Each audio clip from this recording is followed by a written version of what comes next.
The footage coming out of the GoPro Hero 7 is, I would say, phenomenal. It is absolutely the best camera that they've ever made, and better than so many other cameras out in the market at the moment. And one of the features which I love using is the time warp, which is a time lapse which uses continuous video and compresses it with stabilization, so you get amazingly smooth time lapse video footage, which I've been using while I've been cycling. However, the feedback I've got from people is that the footage looks terrible quality, and from the looks of it, it is terrible online. What's coming out the camera and what you're seeing online is not the same quality. As you'll understand, that a lot of video is compressed, it's edited, it's compressed again, it's uploaded, it's compressed again.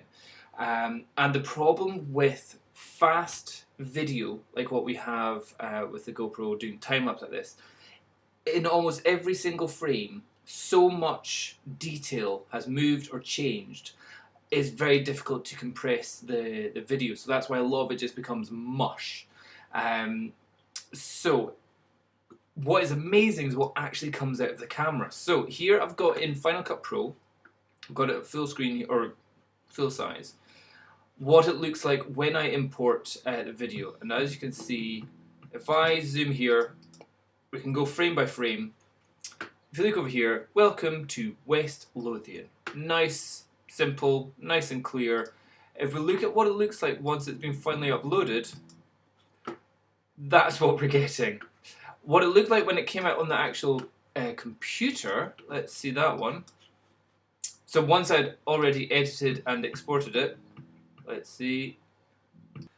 So if we have them side by side, you can see welcome to West Lothian there, and it's a bit more pixelated once Final Cut Pro has exported at its even its highest quality settings. It has compressed a lot. Again, if you look kind of the details of the grass and the road, here it's really just turned into mush is the only way to describe it. The middle of the road here is just a blur. Here you can see that there's kind of a wear in the road there.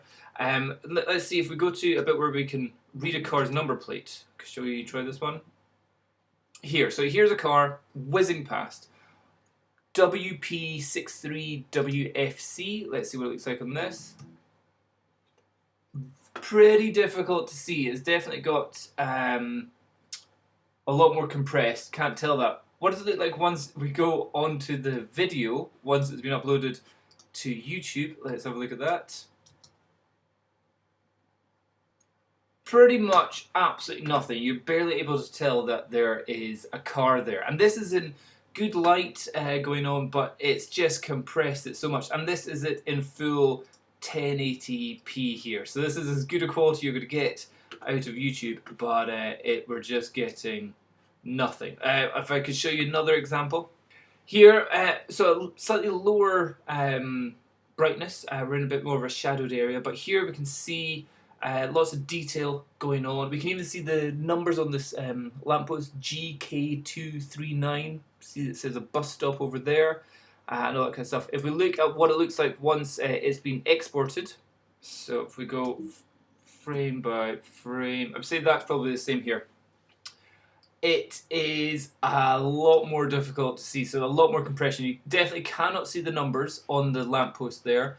You can see it says Scottish Gas. Here, Scottish, and then it's mush. Looking a hey yo wood. Here you can see looking after your world. The car on the other side, if we're trying to read the number plate here, that looks like a VP17UO. Hard to tell.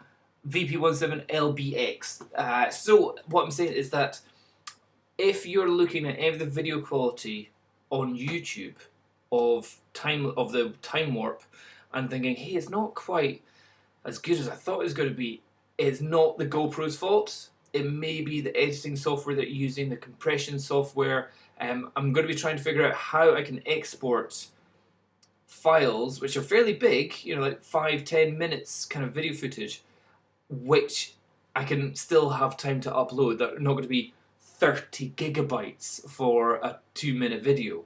Because that's if you're exporting kind of like the high quality stuff, it can be phenomenally huge. And I don't know if YouTube can actually upload that. But at the moment, if you're looking at the GoPro Hero 7, that's not that. Where is it? This one. And you're not entirely impressed with the footage, it's not because of the camera. It may be because of the compression once it's been edited, and then the compression again once it's been uploaded to the internet. So yeah, again, what's actually coming out of the camera is phenomenal.